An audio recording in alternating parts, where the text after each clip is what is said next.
Welcome, everyone, to Huddle Up with Gus. I'm your host, Gus Farrat. I played quarterback in the NFL for 15 years and have lots of stories to share. I'm joined by my longtime friend and co-host, Dave Hager. Dave and I talk to our guests about how sports shape their success in life. We are a Radio.com original podcast, and you can catch us on the new Radio.com app or wherever you listen to your favorite podcast. You can also find us under the big top at the Sports Circus, hosted by Sal the Ringmaster. Look for us on amptv.com. That's AAMPTV.com. The next time you stay in hotels across America. I hope you enjoy our show and let us know what you think by going to our website, huddleupwithgus.com. Please like and subscribe. Now, let's get in the huddle with today's guest.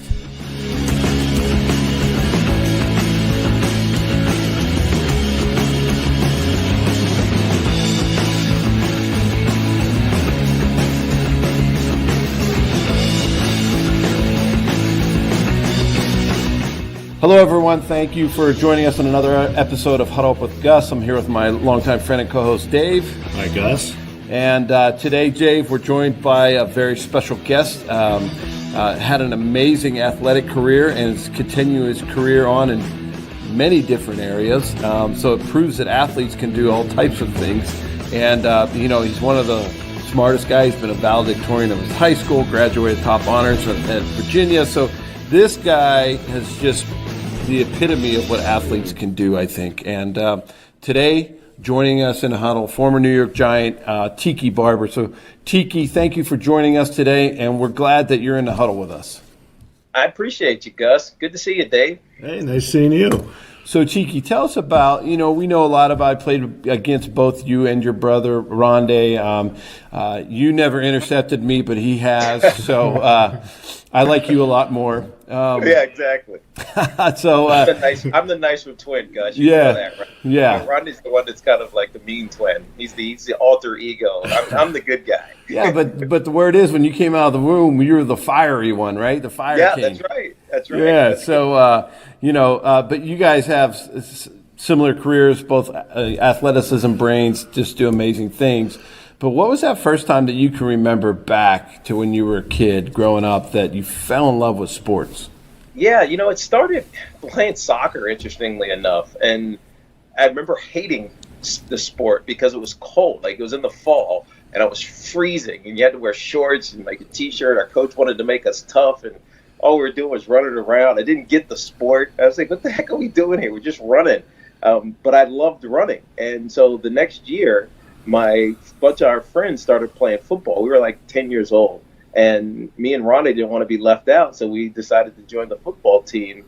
And because we were so fast, we got like the marquee positions. And so the coaches was like, all right, just take it and go run, over there. And we'd run around the end and had success really early because of our just natural athleticism. And it made me love sport. It was a way to be accepted and to, achieve something. You don't realize it because you're having fun when you're a kid, but over time it became our way to differentiate and be unique in a way. Tiki, did you, like, as a kid growing up, did you play a lot of sports with kids in your neighborhood? Like, would you guys have neighborhood pickup games and stuff like that? Yeah, no doubt. I mean, I kind of miss that. Raising my kids now, they're isolated. They stay inside playing video games. I mean, they're on sports teams, but it's not as free as it used to be when I was a kid. I remember getting on my bike and just leaving and riding and being out for 5-6 hours out of a whole day. My mom not really worrying. I mean, she probably was worried, but not like I would worry if my kid left and was like 12 years old and was gone for 5 hours, So times have changed a little bit, and that freedom of play is gone. It's so much more structured these days. I don't know if that's a good thing or a bad thing, but it just kind of is what it is. But I think that unstructured play is what kind of made me. I don't know. It made me do so many different things. It's why I love playing, football. It's why I love baseball. It's why I love wrestling, because we were always just doing all those things. Well, the no reffing and no coaching totally helped people develop their interpersonal skills and stuff too. You had to sort out problems yourself. You didn't have a ref to break it up. You had to figure it out what was going on. You know? Yeah, get in a fight, you better figure it out. Right. Have a brother to help you out. Like or picking teams, or like, hey, hey, I lost my baseball. Okay, what ball do you have? We got a football. All right, let's go play football and figure it out. And that's right. Make the rules up as we go. Dave and I talk about wiffle ball a lot. Like, there's always rules for wiffle ball that you make in whatever environment you're in. You might have a big yard, a small yard, whatever it is. You just make the rules up as you go. And I think I do think kids miss that today. No, I think you're right. I mean, it's like they're catered to by adults all the time. Like, we as parents, and it's our fault as well. We're telling our kids what they should be doing and how they should be doing it instead of letting them figure it out themselves. And so that natural curiosity that was, I think, important. And Gus, you know this as well. It was important to help you get through like tough times when you're, in high school or in college, and you can't quite figure it out. You have this like intuitiveness that you learned when you were 10 or 12 years old that help you. Nowadays, kids hit problems and they often can't figure out how to get out of them, and it derails them sometimes.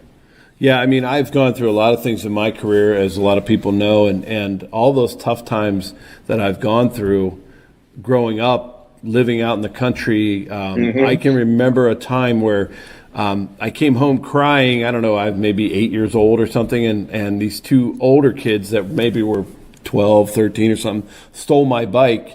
And I went home and like they wouldn't give it back. And I went home and told my dad, he's working in a garden after work. He just worked an 8-hour shift. And he goes, "That's your bike. Don't come home until you have it again." Yeah, go get it. Right? Go get it. And I'm like, that's on you, man. I go, "Dad, but how am I going to?" He goes, "You got to figure that out. You got to figure out how to get that bike back." And so walking around the neighborhood for 8 hours trying to figure out this thing, then realized that these two kids put it in the highest tree that they could find. So what'd you do? Wow. I got my buddy, and we went and took the bike back, and I went back home. It was almost time for the whistle to blow. I knew if I didn't have my bike, I was late. I was really going to be in trouble. But I don't know. I'm the same way. My kids didn't go through anything like that, and I wish they would have. Yeah, it's because it builds a toughness, and now they get it and by playing sports, but it happens later. And sometimes it takes adversity later in life. And, I know they're going to be okay because, at the end of the day, you're just trying to raise good kids. And it's more important when people say your kid's a good kid as opposed to he's a good athlete. And my two older ones are at that point. They're 17 and 15. They're playing football up in Greenwich. And they've been really good as athletes, but I get more joy out of parents telling me your kid's a good kid. But I also want them to be successful, right? It's because I know what it was like for me to go through life as a successful athlete and the doors that it opened, right? The world becomes your oyster, especially if you take advantage of it and you play the game the right way. Yeah. So did you and your brother play every sport together, or were there times that you played in different? Look, yeah, I grew up with a single mom. My mom and dad were divorced when I was young, 2 years old or so. And so my mom would tell all the sports leagues, they better be on the same team. Otherwise, they're not playing at all because I'm not going to 2 practices. Right. And so, we were always together. Went to school together, as you know, Gus and Dave at the University of Virginia. Felt like there was a chance, like a really small chance come draft day, that Rondé, after I got picked in the second round to go to the Giants, that Rondé was going to get picked to come to the Giants too in the third round, but the Bucks took him about 2 picks before the Giants had a shot. And the only time we really got to play together again was in the Pro Bowls. It's why I loved my last 3 years. I didn't get good, like Pro Bowl good, until the end of my career, in 04, 5, and 6. And those last 3 years I was able to play in Hawaii with my brother. In fact, my last game was as a teammate of my brother, which was kind of awesome. It brought it full circle for me. Oh, yeah. I'm sure that had to be very difficult after all those years playing on the same team, being together, weight room. You guys were roommates in college, roommates at home probably. That's right. And then all of a sudden, can you imagine that, Dave? You get to the pros and then you're growing up separately. Well, they're playing also in the same time zone too, so they have a 1 o'clock starts, so it's kind of hard to watch each other. Yeah, no, I never got to see it. I'd always call them like, all right, what happened? I could see the score because they have all the scores on the in the stadium, so I could see either a win or a loss. I'm like, all right, what happened? Yeah, he's like, hey, I picked off Farad again. He picked off a lot of people. Your brother was really, really good. Yeah, he did. Now in high school, so we learned you're playing soccer and football. Now in high school, did you play multiple sports in high school? Well, I stopped soccer after like 12 years old because I hated being cold. But what we did do, we tried out for the basketball team, but we didn't make it because we didn't know how to dribble. Like, it was a skill we never developed. And so we didn't make the basketball team. And the coach said, come back next year. I know you're a good athlete. Work on this skill and come back next year. Instead, we went out for the wrestling team. So we didn't make the basketball team. So we wrestled. And we were really good at wrestling. And in fact, we both went to districts and were districts champions at our respective weight classes in 8th grade and in 9th grade. And so basketball never came back into the picture. And I kind of still don't know how to play basketball. It's one sport I never really took up. But wrestling and then obviously football and then track and field were the things that we did during high school. And track was great because it developed my speed. It allowed me to, be an agile runner, which served me well as a football player, obviously.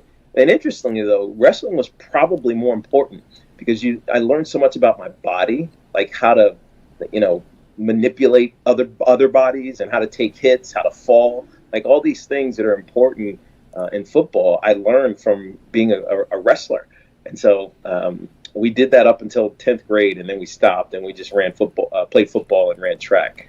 But I loved it. I loved being an athlete, and I miss those high school athletic competitions because they're just kind of pure. You're not worried about being the best in the nation. Nowadays, kids are, but back then, you just worried about being the best in your neighborhood or being the best in the town or maybe the best in the state. You weren't like getting on Twitter or whatever and looking, where am I ranked in the huddle rankings or whatever. You weren't doing those things like you do now. Do you find yourself, like, for me, sometimes I'll smell something and it brings back like an instant memory. Like, I can remember playing baseball and what my gloves smelled like. And so sometimes if you smell leather, it'll smell like that. So wrestling, there's a lot of smells going on in wrestling. There's a lot you don't want to remember. Yeah, you may not want to remember them, but. Dude, it's funny you say that because my football coach in junior high was also the wrestling coach, Steve Spangler. He ultimately went to the high school, so he was my high school coach too. And then a couple years after we left high school, he became the principal. So he's the principal of the high school we went to. And he was great. But he was he was tough.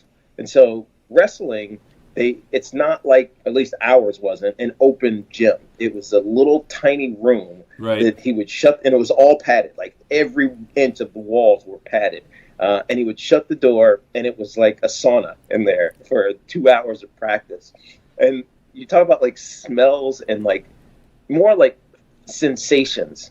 So there was a door in the like a utility door in the back right corner of the wrestling room, and we'd be doing our thing, whatever wrestling, running around, just running, losing weight, and we'd finally get a break, but you couldn't leave the room, and so everybody would clamor for this little door. It was like little tiny door. And there was a slit about that big underneath it. And everybody's just trying to get air. You're just like, get out of the way, it's my turn. You're just like trying to get some cool air on your face. I don't think I'll ever forget that because it was so intense. Like wrestling is so intense. And that little half of a breath of cool air would make your day. So I know what you mean. You never forget those things.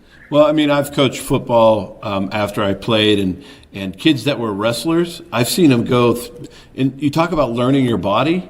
Wrestling is going to teach you more about your body and your stamina, and how far you can take yourself than anything else. Doubt. Because I had kids that just played football, and they would run. They think they're going to pass out, and the wrestlers are just like, yeah, whatever, and they're just running back and forth. They're outside. It's true. And it's true.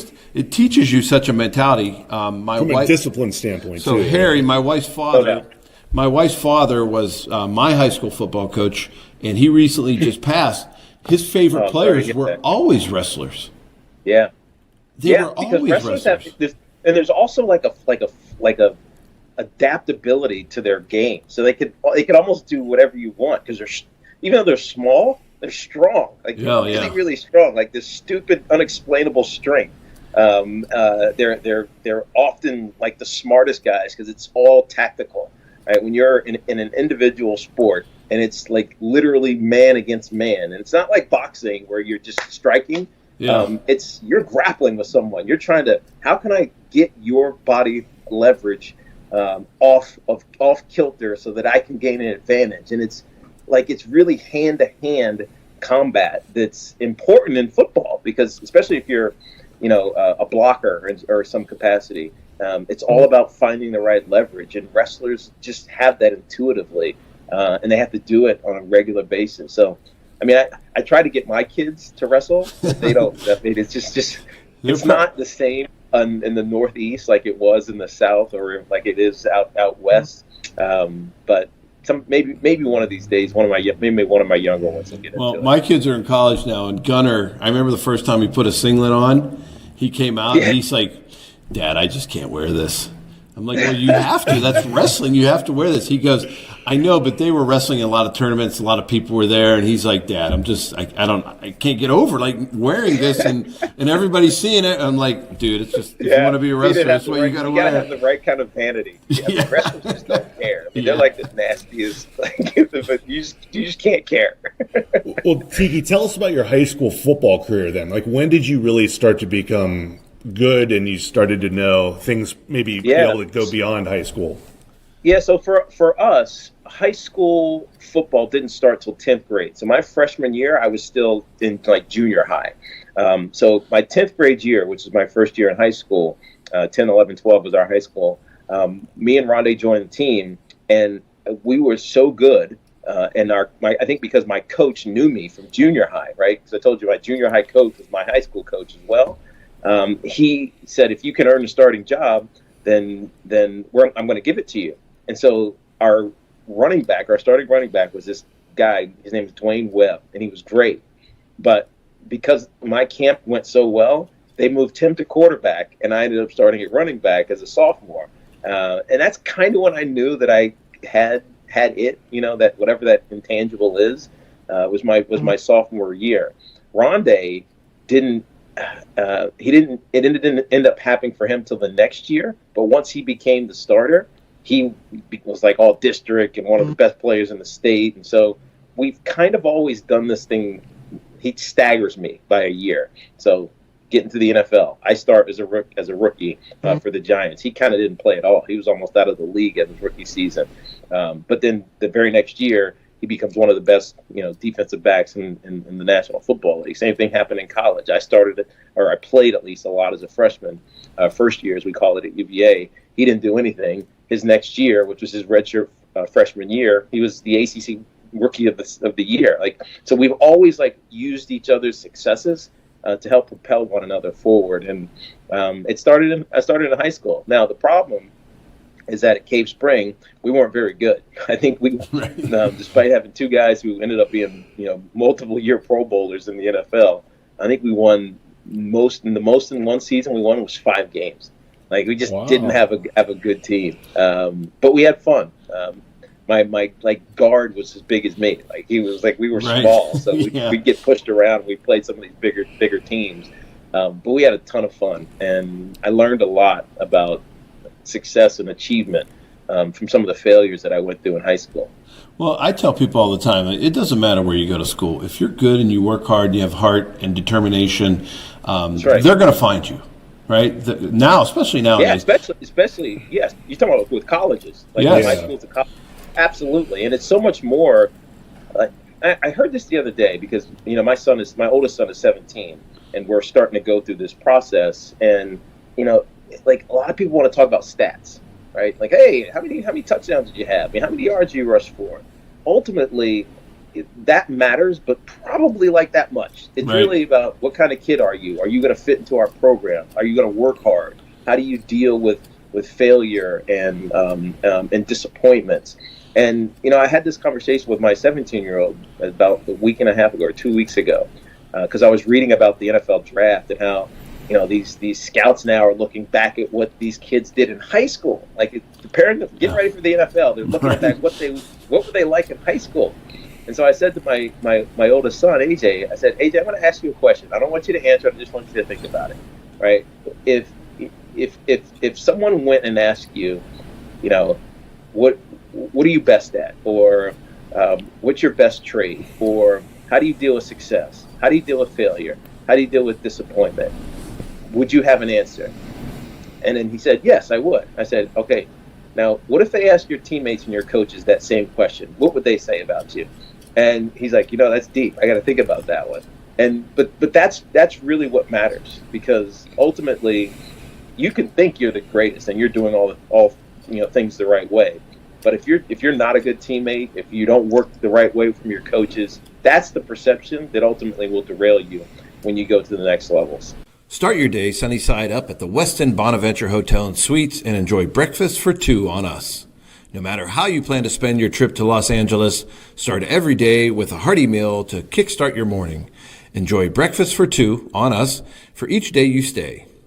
For reservations, be sure the promo code S4B appears in the promo code box when making your online reservations at Marriott.com/LAXBW or call 1-800-228-9290 and ask for promotional code S4B.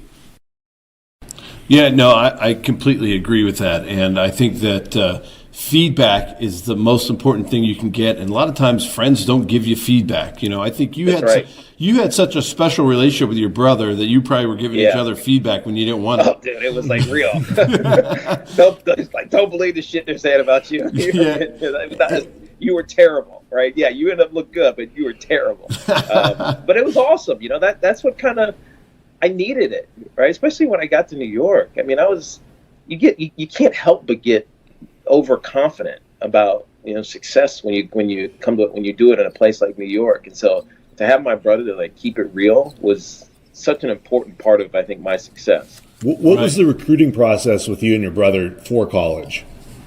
Yeah, so we were really good athletes in the state. We weren't 5-star athletes. I don't even know if we had stars back then. I don't remember what the process was like.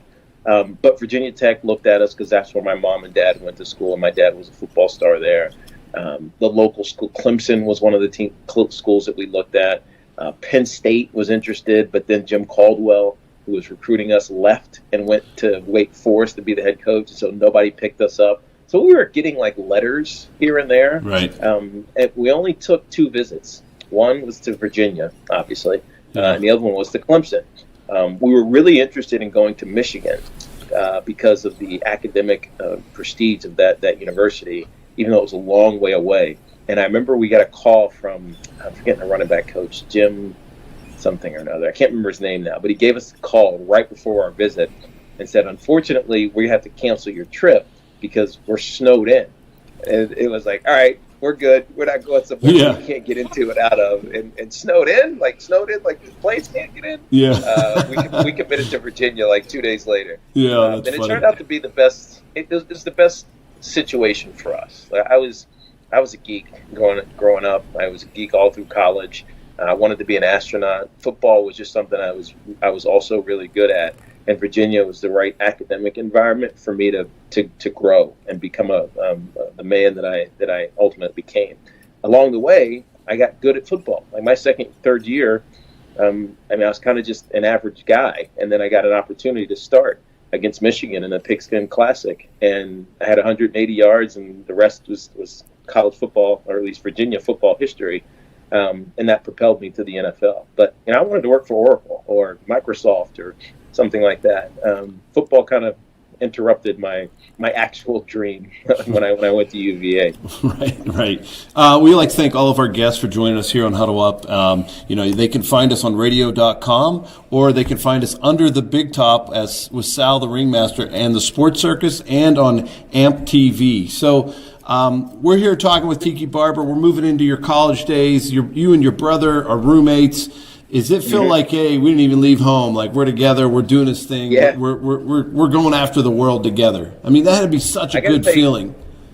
It was comforting because UVA is an intimidating place, like an intimidating academic environment. They care about sports, and obviously, as of late, they've really started to do well with the major sports. We've always been good at the like the non-professional sports, like lacrosse and analysis. Well, that is professional now with the PLL.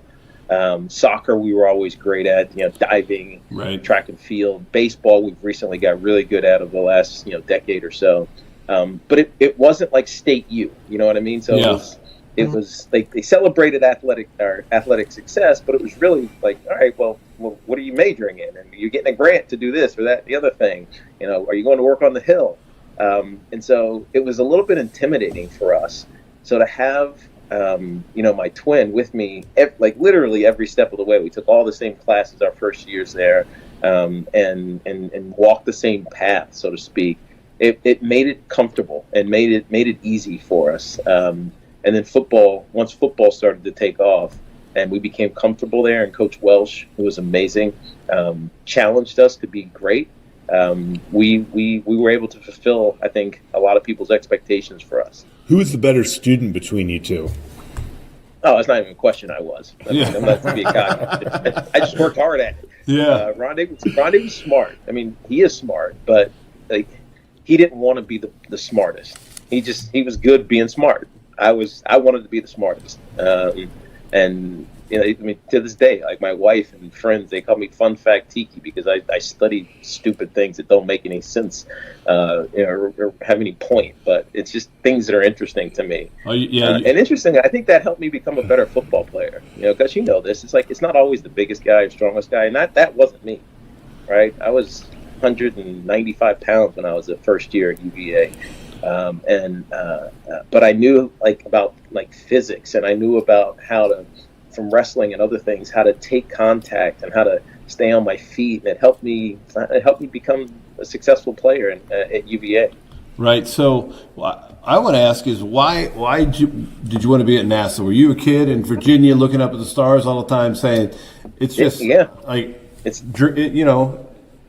can't get that in New York City. You probably don't see any stars in New York. No, not at all. I mean, we're out in Jersey now, so sometimes we can. But you'll remember this, Gus. I was a Challenger baby. So when I was 11 years old, the Space Shuttle Challenger blew up. And I remember we were in school at Oak Grove Elementary, and all of the teachers were sitting around us. We were sitting in a circle watching the TVs because Sandra McCullough was on that space shuttle. Right. She was a teacher, and it blew up. We're sitting in school and this thing blows up, and all the teachers leave the room. Everybody's emotional, and it was in this indelible moment in my life that I'll just never forget. And not too soon after that, NASA became really interesting in the world because of that disaster, but then what they were doing going forward. And space camps became huge. I don't know if you remember this era. Oh yeah. The late '80s, space camps became a big deal, and it was all the rage in media. But we couldn't afford it, right? All my friends would go to space camps in the summer, but we couldn't because my mom didn't make enough money for us to go to space camp. So my dream became to be an astronaut. Well, they can go to space camps, but you know what? I'm going to go be an astronaut. And my mom would always tell me, "You can go be an astronaut. You got to be the best student in this school." And that's what drove me to make straight A's. I didn't make a B from 8th grade on, and finished as one of our valedictorians at Case Spring High School. And so, I chose UVA. I looked at Michigan because they had a great engineering school. Right. Virginia Tech obviously is a great polytechnic institute as well, because the actual name is Virginia Polytechnic Institute and State University. Ultimately, it was UVA because of their engineering program there, the E School, which is what I entered as. And so I went to the E School at UVA, and it was challenging, man, because I had to take all my classes early in the morning because football was in the afternoon. Yeah. And then labs I would have to do in the evening after football practice. And so my life was inundated with stuff. But I fell in love with computers. Right? It was the first time I'd ever interacted with a computer. I mean, I had a Commodore 64, but a powerful computer at UVA, and writing these programs became like English. It was so easy to me. It just was really intuitive. And so I unfortunately left my dream of being an astronaut and went into the commerce school, the business school, and studied database design and management in the McIntyre School of Commerce. I was an MIS major. And that became my dream, because right about that time, guess what happened in 1993 or 4? The internet started to blow up. Big time. So programming in HTML and creating these pages that were kind of pointless. Like I created my own page. It was like Tiki Barber page, and I had a bunch of like Hawaiian tikis around the front page, and you had to do an HMAP reference to find the one to get in. So I created like this, like only one of them would let you into the page, and I had like pictures from from my college games and stuff like that.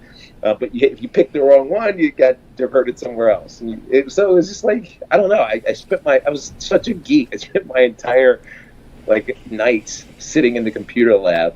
And again, these things like they'll never leave my mind. Right. Because like 1995.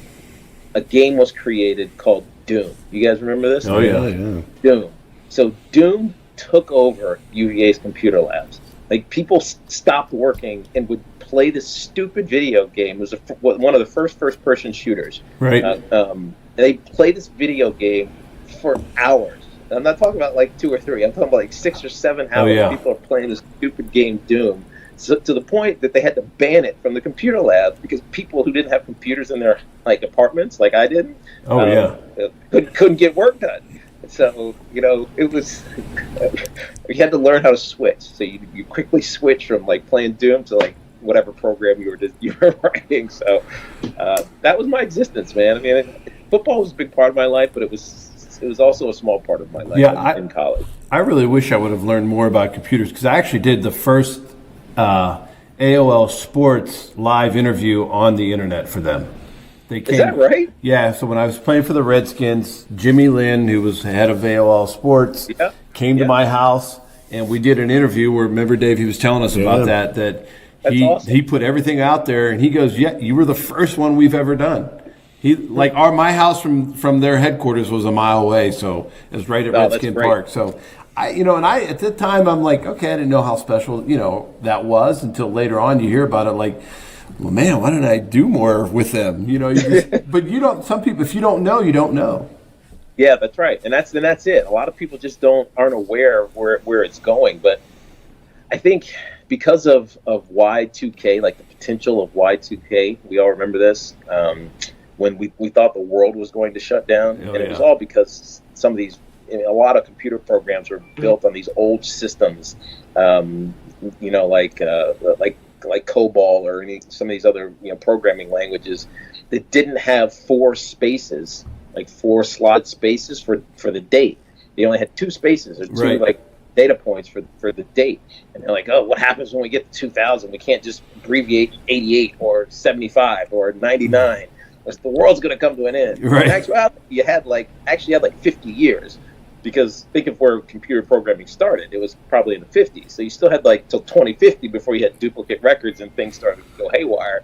But it like took over like the school. It took over like how like lessons were designed. It was crazy. It was insane. It was exciting and scary. The thing about what was scary, we're talking about a potential computer bug. It was like the most terrifying thing, and now we're talking about coronavirus and things of that nature. So it was a different world, man. It was more innocent, more straightforward. Y2K, I was playing for the Detroit Lions. We were going to play Minnesota.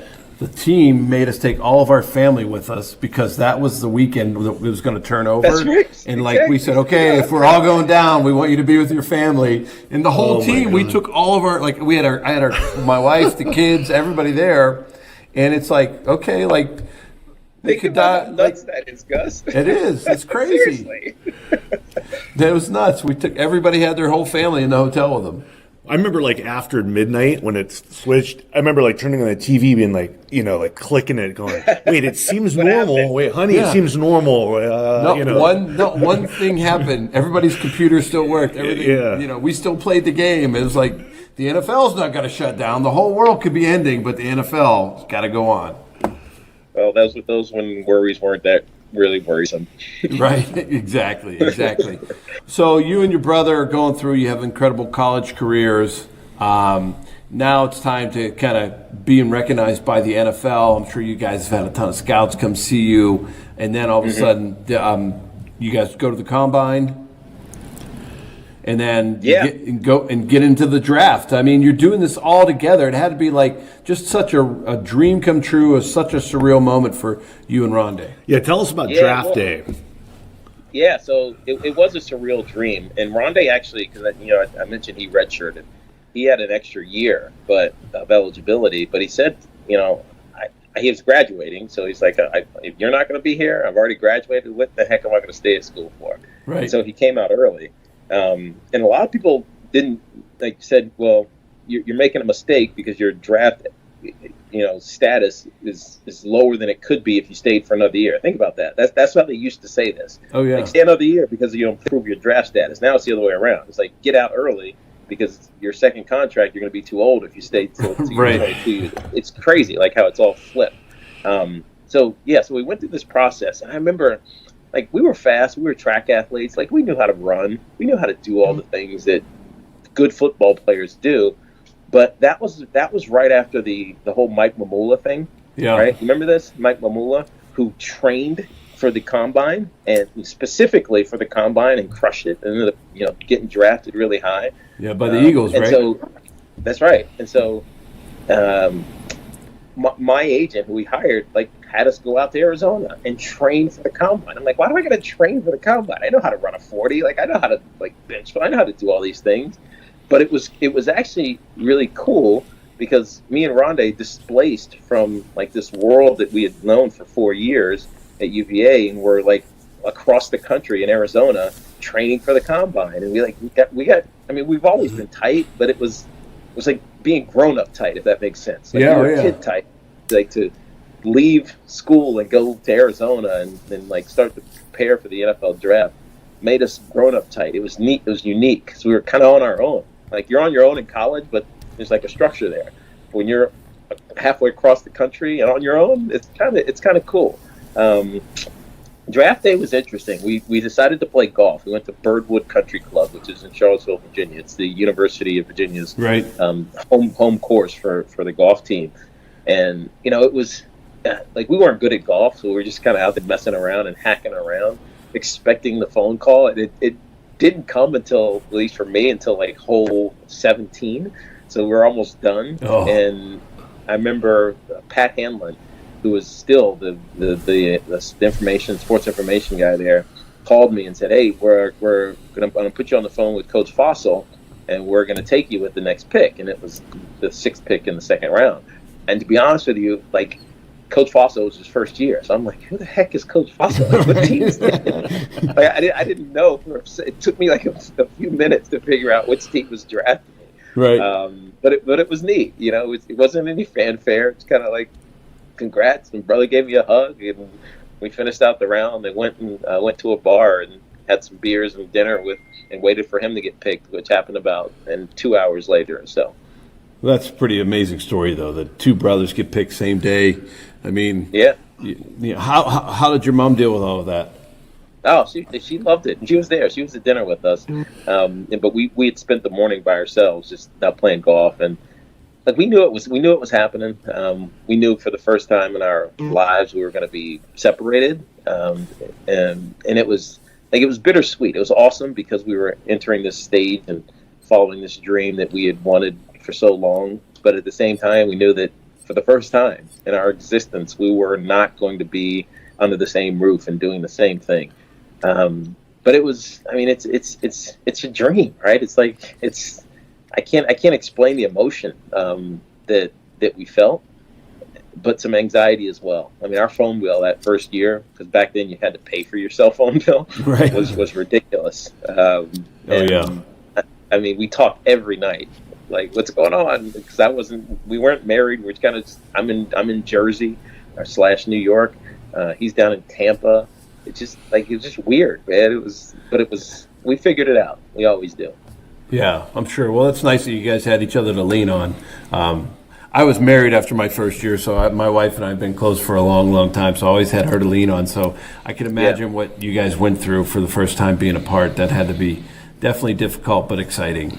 Yeah, definitely. That has to be probably the low-key draft story that we've heard for someone that's projected high. You know what I mean? Yeah. Where it was you guys out on the golf course.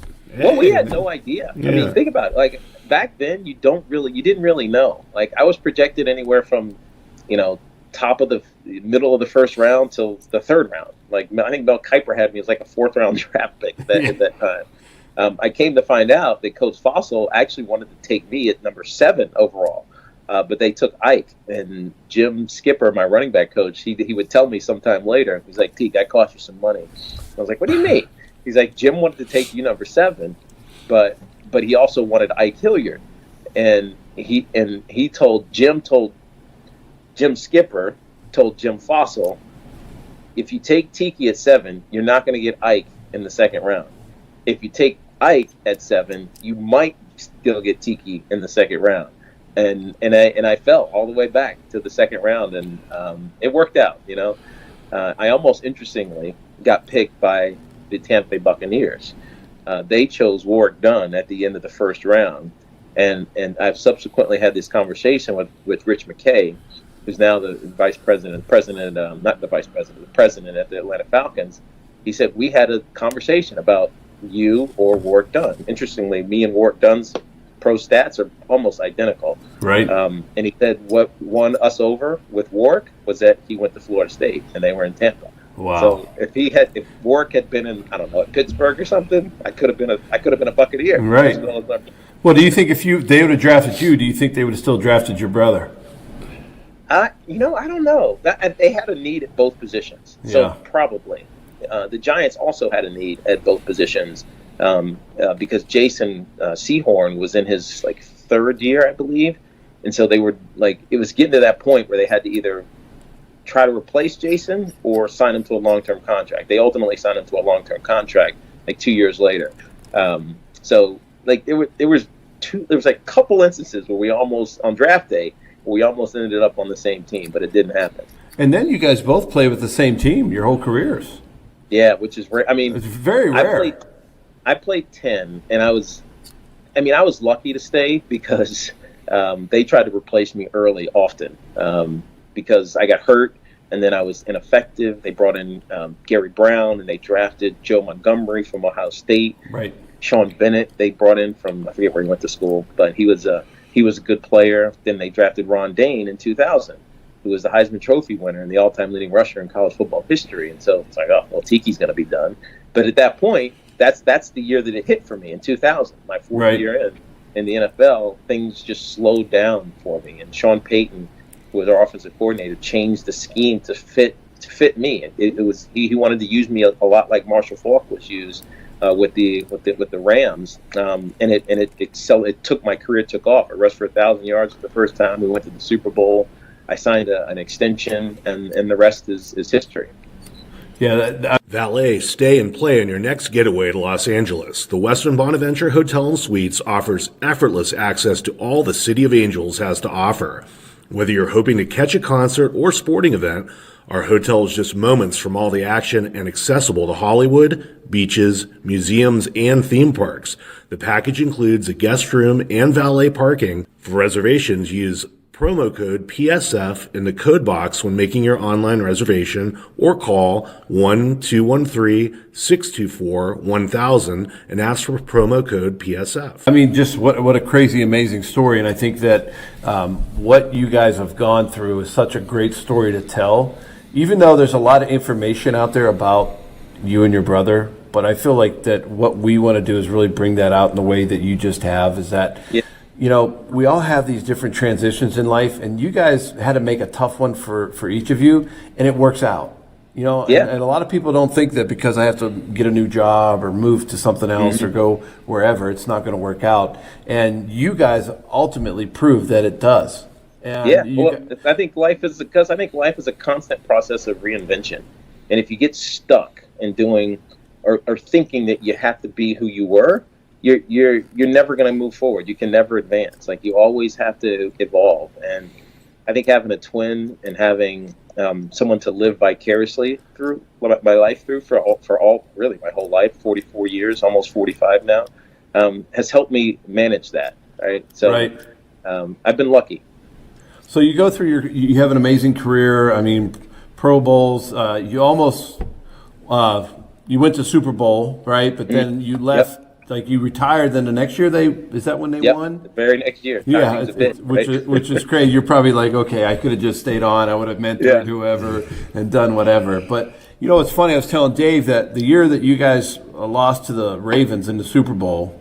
Mm-hmm. I played them the first playoff game in Baltimore because I was the quarterback for the Broncos.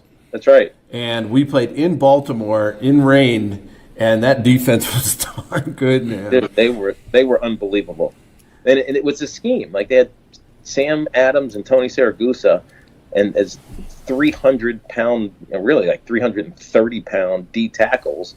So there was no way to block Ray Lewis. Right? There's a reason that Ray had the seasons that he had. When that front four was as stout as it was, because you couldn't block him. So he could go. I mean, he's athletic enough, he's fast enough, and physical enough, but there was no impingement from him playing sideline to sideline. And so when we met them, it was, I mean, they punted up, they kicked us off into like the 12 or 14-yard line. We never got out of our own end zone, like, until the second half. It was rough sledding for a team that had played pretty well. We had played well up until that point. Well, I think that's, like, overall for total yardage, it's about the lowest in Super Bowl history, probably.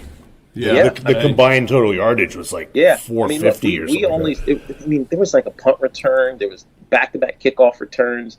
Like, they scored points, but it wasn't because, they dominated us. They had that one big play where Jason Sehorn, it wasn't really Sehorn's play. It was really the safety's play. Sehorn kind of covered up for him.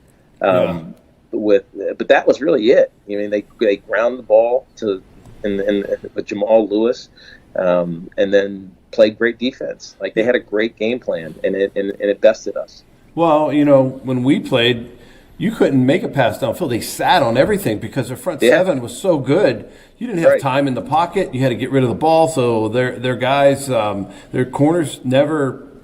They were just like glue on Ed and Rod, That's right. And then we had a decent running game. It's just like, oh man, we just it didn't matter because they could shut down the run game. They could, and Trent did a good enough job to manage the game. I remember he threw one. Terrell Buckley went to pick it off, went through his hands. Shannon Sharp was their tight end, grabs it, runs down the sideline. It was the only score. We lost 7-3, and but they were really, really good that year.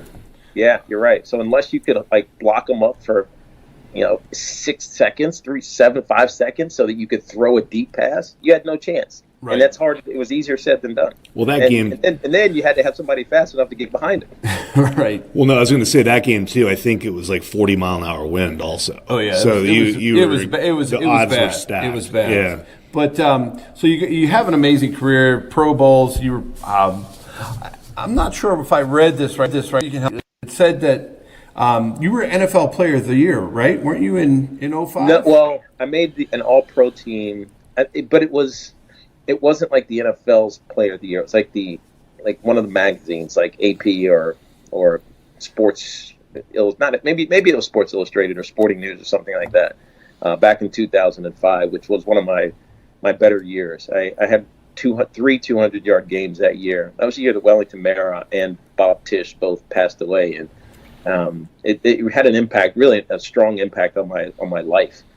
Obviously, my football season, but my life. Like, I remember Coach Coughlin telling us that we were the team of record for Bob and Wellington because we knew that they might pass away. And having had the relationship that I had with them, every game was meaningful to me that season, including the Redskins game right after Wellington passed away, where I rushed for 211 yards and had a touchdown, and that was in 3 quarters, and we blew the Skins out. I think it was 36-0, but it was meaningful to me because it was the only way to pay tribute to one of the greats of sport, certainly the NFL, and in particular the New York Giants. Right. So I think what it says there is that when you can play the game with tons of emotion and passion, you reach heights that you didn't think you could reach. And I think that's what the game of football is all about. When you see teams that are really good, they're playing for a cause, for a reason, and just like you did in 2005. I think it's powerful. No, that's exactly right. You can't discount that, right? And it's there. It feels intangible. It sounds wishy-washy. But you know this, Gus. Like, football players live by these stupid cliches. Like, I got to give 110%. You actually do. You know what I mean? Right. Take it one play at a time. You actually do, because if you get caught, thinking about the mistakes or even the successes from previous, iterations of a game, and then you end up like being paralyzed. So we live by these things because they're real. I was going to ask Tiki about retirement. How do you go about, like, you left? You still had some miles left you could have gone. Like you chose to leave at a time where you were still a very good player. What was the thinking process in that? Well, it was twofold. One, physically, my body was just starting to break down. I could feel it. It didn't show itself because of the prep, but I could feel myself slowing a little bit. Like 50-yard touchdown runs were turning into 25-yard runs, or a contact that I used to not feel. Now all of a sudden I can't get out of bed for 3 days. Yeah. And so, like, physically I was starting to deteriorate. But I think more importantly, the opportunities that came my way by being a New Yorker were unexplained, but just I found myself often saying, what am I doing here? Right? And I'll give you a couple examples. One, I met Shimon Peres, who was the premier of Israel, in a restaurant at Tao on 57th Street in New York City, and he invited me to Israel. And so I went to Israel as a guest of the premier of Israel. I remember sitting in the Knesset, which is their parliament, and having like a state meeting, like 2 chairs, like camera people, me, and I'm like, what am I doing here? Right? Like, me and my brother wrote children's books, ultimately 12 of them with Simon & Schuster. My editor was a woman by the name of Paula Wiseman. She was also Dick Cheney's wife, so Lynn Cheney's editor as well. So I end up finding myself at this like Simon & Schuster dinner sitting next to Lynn Cheney, and she invites me to the vice president's Christmas party. And so 3 weeks later, I'm in D.C. shaking hands with Vice President Dick Cheney, and hobnobbing with Lieutenant General Odierno at a bar, who was Secretary of State Rice's military advisor. You fast forward a year later, I'm having a conversation with Tony Snow, who I knew from my Fox News days, who used to be the White House press secretary, who was having conversations with Secretary of State Rice, and he says to me, who really wants to meet you? Secretary of State Rice. I'm like, get out of here. A week later, I get a call from the secretary. They set up a meeting, and I'm having lunch in the State Department with Condoleezza Rice. And I'm sitting like, what am I doing here? Right? So these things just kept happening to me, like, over and over and over. And football, while still a big part of my life, became like less interesting, if that makes sense. Oh, yeah. Like, back up 30 minutes ago, I'm a geek. Like, I love information. I love like absorbing new experiences. And at 31 years old, I could feel myself being more interested in all of these other things that I was doing than going to work out with Joe Carini, my trainer, and squatting, 600 pounds and deadlifting 500 pounds and building myself up physically for a game that I could feel myself slowing down in. So it's complicated, and like, people look at it and they get cynical or they get like snarky about it because the Giants won a Super Bowl the following year. But I wasn't willing to commit what I used to commit to be as great as I was, and I knew it, and so I walked away. It's hard for people to understand that, but that's my reality. No, I think that's an amazing explanation, because you had other opportunities coming at you that were bringing interest, right? You were like me, where you've done football for so long. It's like, okay, I'm going to go do the same thing again. You know what you have to do, but you got to do it to get out in the field and compete against the top athletes in the world. But all of a sudden, you have other realms coming at you that you wonder about, right? You're wondering about government and broadcasting, and you're meeting all these people that are, and I can imagine why, I just can see it, why that would be interesting to say, okay, I've had opportunities. This has given me those. I'm going to go chase them now. I'm getting excited again. That's right. That's right. And look, would winning a Super I often think about this because people ask me all the time, do you regret, leaving before the Giants won a Super Bowl? And so I think where I am now in my life and the things that I've done, and doing a national radio show and having, a couple businesses that I've started and, the kids, and like, I try to think, if I had a championship, would it change like my life from where I am right now? And the answer is probably no. Like maybe perceptually in New York it would, but would I be doing anything differently? And the answer is no. And so I don't regret it because it didn't negatively affect me by not being on a championship team, if that makes sense. Like I think it's some people who define themselves by their sport, maybe it would, but that was never me. Right? That wasn't me when I was 15 years old. It's certainly not me when I'm 44. So you've gone through a lot of things since you've retired.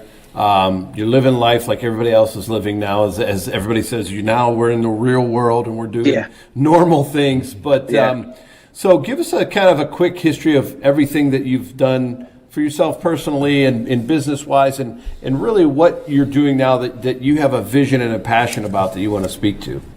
Yeah, so, I mean, again, it's like sport. There's some successes, some failures. The first thing I did, actually, when I retired was start in an affordable housing world with Steve Ross, who was the owner of the Dolphins. He was looking at a portfolio that was based out of my hometown, and so I partnered with him. And the timing ended up being terrible because the market corrected itself in 2008, and tax credit equity, which was how we were financing this deal, went from 96 cents on the dollar to about 67 cents on the dollar. So we couldn't finance the deal. And obviously that was on the equity side. On the debt side, nobody was lending in 2008 either. Right. So we were defaulting on this big deal that we were getting into. Luckily, Steve, who's a mint of a man, let us out of that deal. He personally guaranteed it, and it turned around for him. You fast forward a couple years later, he ends up becoming the initial investor, seed investor for a company that I started called Thuzio, which is an event company and media company that is split into two things. One is an influencer marketing company called Julius, and Thuzio. We do events in about 8 different markets across the country, soon to be hopefully 20 markets around the country with retired athletes and entertainers in a membership-based type of environment. And it's fun, and it's growing, and it's engaging. It keeps me busy. Where's the name Thuzio from? So we realized when we started the company that everyone is an enthusiast of something, and so like the Thuzio 1.0 was, I want to go to dinner with Gus, right? Or I want to play basketball with whatever, John Starks, not with Tiki and Ronde. Yeah, exactly. We created a marketplace where that transaction could happen. The hard part about it was that we ultimately were touching every transaction, and when you have to touch every transaction, it's not scalable. And so we shifted the business a little bit to the demand side as opposed to the supply side. Because when you're working on the supply side, you're essentially an agent. Right. We didn't want to be an agent. We wanted to find demand and service that demand. Right. And that's why we split to two companies. One that does events for financial advisors or others who are entertaining clients in our network, and then one an influencer marketing company, so that brands who are looking for the perfect influencer for their campaign can find them through us. And so it's been great. And obviously, I've been doing CBS Sports Radio for 8 years now. Me and Brandon Tierney have a national show that's on from now 3 to 6 Eastern, noon to 3 Pacific, and that's great because it keeps me engaged and touching the world of sports, which I still love, even though I'm not involved in it as an athlete anymore. So, what do you think that Joe Judge has to do to continue what the New York Giants have built all these years with Jim Fossil and Tom Coughlin and everybody else that has been a coach there, and the players that have come? Yeah. He just hired Jason Garrett as the offensive coordinator. Yep. What do you think? I love that move. Yeah. I do too, because I think it'll help Joe. But what do you think Joe has to do to keep that Giants that just, hey, we're the best in this business? When I listened to his introductory press conference, he said something that really resonated with me, that he wanted to bring like the blue collar back to this New York Giants team. Like this Northeast area, New Jersey, New York, Connecticut, there's a lot of blue collar Giants fans here, and it's all about work. It's not about being flashy. It's not about look at me. It's about doing your job, being accountable for your job. And if there's one thing that he needs to bring back, it's that, right? It's not about my success. It's about our success. And I think he's got the right coaching staff around him to start to do that. I know that Brett Bielema is also involved now as a linebacker coach. Jason Garrett, who I have a ton of respect for, he was a teammate of mine, backup for us the year we went to the Super Bowl that we talked about, and was really integral in helping Kerry Collins become the quarterback that he ultimately became for us. And so it's building the right staff, which he's done because he's a young coach who doesn't have head coaching experience, but he's got former head coaches on his staff. And then now it's about putting the right talent together.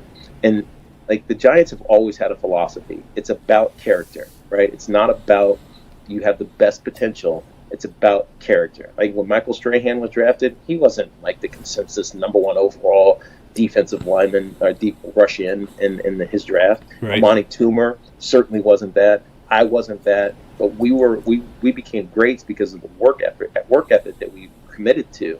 And I think the Giants need players like that. They do have a few of them right now. I think especially with Saquon, who is as humble a player as I've ever seen despite his immense talent. And if you keep building that way, then I think Joe Judge will be on the right path. Tiki, now being on the radio, you have to follow all sports. And have you always been like that? Have you always followed Major League Baseball? The only one, Dave, that I didn't like have the deep dive in was baseball. But I'm lucky because Brandon Tierney, my co-host, he played baseball at Marist, and he loves the sport. And so over the last 7.5 years, I've learned like the inside and the inner workings of what baseball is all about. And it's been fun, right? Because we get to have these conversations about spin rate and shift the shift and all these issues that are affecting that game, and have a cool conversation about it. Basketball I've always loved. How that game has changed over the last really 10 years, but even over the last 5 now. Is fascinating. I'm always talking with Brandon about the Rockets. He doesn't believe they can win, but just to watch them play, they're so small. They're all like linebackers too. They're like all thick like defenders. So if you try to switch onto a smaller guy, it doesn't matter, right? Because they just switch the pick and roll and they just pound you into submission. And then they're willing to give up point paints like they did against the Knicks. They lost this game, but a couple days ago. They gave up, I think their point paint differential was like -28, but they combat it by being so positive in the 3-point range and in the 3-point plus minus. And so sometimes it'll work, sometimes it won't. But just think about that. Like when we were growing up watching whoever, the Knicks or whoever, like it was dump it down to a big man, his back into the basket. It's going to make the dream shake, right? In Houston, like he had these post moves that were ridiculous. Who has a post move anymore? You know what I mean? No. It's all about I got my spot on the wing. I don't care I don't care who's trying to stop me to get there. I'm going to get to my spot. I'm going to take it, right? And so it's like the game is evolved, and so to talk about it on a daily basis it's fun.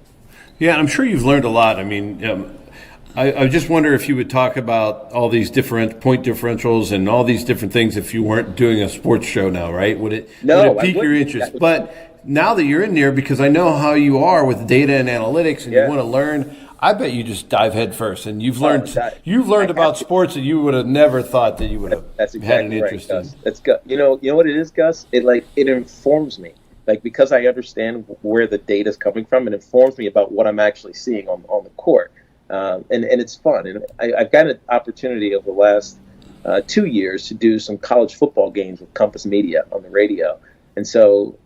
Being live at a game and taking all these data points and then trying to discuss it, explain it to an audience is something that I didn't think that I would enjoy, but I've started to love it. And there's nothing like being in a live game. I did a couple of Alabama games over the last couple of years, and that environment at Bryant-Denny Stadium is I mean, that's like football, like you never believe. Yeah. And so That's intense. I've enjoyed the evolution of my professional career. Awesome. So now we're going to get into our last segment here. Really quick, no huddle. Take a couple minutes here, but we want to thank everybody listening. You can join us on radio.com and also radio.com sports, and find us under the big top with Sal the Ringmaster in Sports Circus and AMP TV. So now, Tiki, we're going to get into the no huddle segment. Dave always runs the show here, so Dave, lead the way. All right, Tiki. If we're talking UVA Mount Rushmore, and you can't put presidents on, you have to put athletes. Yeah. What 4 athletes would you put on that Mount Rushmore? Is this all sports? This is all sports. So Ralph Sampson, for sure. Herman Moore. Got to be hard not to put Sean Moore on there as well. Claudio Reyna. Oh. Because they won championships with soccer. And there's a lacrosse player I know I'm missing, but I'm going to say Thomas Jones just to put my boy on there because he beat all my records. we won't tell Chris Long you left him off of there. Yeah, I won't. He lives there. He doesn't need to be on the mountain. He's already there. What is your biggest pet peeve? My biggest pet peeve? Wow, that's a sports pet peeve we're talking about? Any pet peeve. Mine is people in the left lane when you're driving. I think my biggest pet peeve, honestly, is people who drive behind you with their high beams on, right? This happens to me, like, literally every day, and they don't know it. And so I'm trying to, like, tell them how to – I don't know how to, like, tell them that your high beams are on. You know what I mean? You can flick them off, but it doesn't do anything. They think you're just flicking them off. Yeah. People who drive with the high beams on because it blinds me. Well, I like it. I hate when people flash me thinking my high beams are on and they're not on. Yeah. That's also frustrating. And then I love going back at them. Maybe they're just telling you there's a cop down the road. But that's supposed to be turning them off and on. Yeah, I didn't know that. All right, Tiki, what's the biggest difference between the NFL today and when you retired? Contact. It's like they've legislated contact out of the game. And in some ways that's a good thing because of how physical the game has always been and the dangers that come from that, like, repeated head trauma. And obviously that's the one we talk about. But, I mean, the joint damage and things of that nature where these guys need knee replacement. So I think it's the contact that is not being administered as it used to be. What's your worst habit? My worst habit? I don't know if I have. You know you got my one. Worst habit. Somebody's showing up. My wife will tell you it's because I put my clothes inside out when I put them in the laundry. Oh. All right. I don't turn them the right way. You're not like everybody else and just throw them all in there and hope they come out okay. Yeah, exactly. Tiki, if you could trade places with anyone in the world at any time in history, who would that be? Just for a day. Does it have to be like a real person? It could be whoever you'd like it to be. Could I give you a fictional person? Sure. If I could trade places with anyone, I'd want to be the Doctor. I'm a Doctor Who fan. The Doctor Who, where in the world? I like that. Anywhere in time or space. That's that what is I good. want. That's a real good one. Who is the most famous? By the way, Doctor Strange, Doctor Strange. Right. He's a time lord. Yeah. You know Doctor Strange. Yeah. He's in all the. Doctor Strange. But he's a time lord. Like he is Doctor Who, but it's not. Like, it's not the same. They don't make the connection, but Doctor Strange is Doctor Who. Right. So if we're flipping through your phone, and you know a lot of people, who's the most famous person in Tiki's phone right now? That's a good question. Who's the most famous person in my phone? There's a lot. I don't know. You mentioned some really good ones today. I'll say Alex Rodriguez only because of who he's dating. Yeah. Or soon to be marrying. Right. All right, I'm going to go back to another Mount Rushmore question, but this time for the Giants. Mm-hmm. Who would that be? Oh, obviously. And you can include yourself LT. if you'd like. Oh, I'm not on the Mount Rushmore of the Giants. LT is there. Frank Gifford. Wellington, clearly, who was a great owner. Probably George Young, who came in and changed like the feel of this team after that fumble, Herm Edwards fumble return with Zonka. Right. So yeah, I'd say those four. That's a good Mount Rushmore for the Giants. Okay, two more. Mine is your favorite sports movie. Favorite sports movie? Maybe The Sandlot. Oh, I like that. It's a good one. The Bad News Bears were what I remember watching the most when I was a kid. Because I don't know, for some reason I related to some of those kids. Yeah, right. Just wanted to go be a part of something, and just everybody was terrible. I so relate to that too. Dave, last one. All right, Tiki, last one. If you could give advice to a young Tiki Barber for 10 seconds, what would that advice be? My advice to a young Tiki Barber, like a young Tiki Barber like 12 or a young Tiki Barber like 18? Well, whenever you think he most needs advice. Or give both. That might be an interesting this one will surprise you, actually. Okay. I would tell Tiki Barber before he went to college, pursue the technical career that you wanted, not the NFL. Wow. I often think about this because, and a lot of athletes, you know this, Gus, because you see this with some of your former teammates, and they get lost in life. Yeah. Right? They just football's over, and it's like, man, what the hell am I doing now? And I'm not lost by any stretch. I have a very full life. My wife is fantastic. My kids are great. My career is exactly where I want it to be. But I often think back to '97 when I graduated. It was the dawn of the internet boom. It was about to happen, and I loved it. I loved it more than football, and I'm not joking. And I often think, what if I had chosen to actually go work for Oracle or Microsoft? Right. Not that I could have, because obviously at that point you're expected to go to the NFL. What would I have invented? What would I be a billionaire now? Right. What changed? Country or world changing technology could I have developed? And I don't know. If I had taken the same work ethic that made me successful as an NFL player and applied it to that world, that computer design world, what would I have done now? Well, I know you wouldn't. I know you wouldn't have been squatting 600 pounds. No, that's right. Not at all. I wouldn't even thought about it. Yeah. I'd have been running around, but I'd still have been an athlete, but I would have been squatting 600 pounds. Yeah, you would have just been using a lot more up here, that's for sure. Yeah. Sometimes I regret not using it as more. I'm sure you use it a lot more than you think. Yeah, you know what I mean. Yeah, I got you. Well, man, hey, it was awesome. Thank you for spending so much time with us and sharing your story with our fans and joining Dave and I in the huddle. We really appreciate your time, Tiki. My pleasure, Gus. Thanks, Dave. All right, thank you, Tiki. Take care, buddy. Be good. You Thank too, you, guys. Thank you.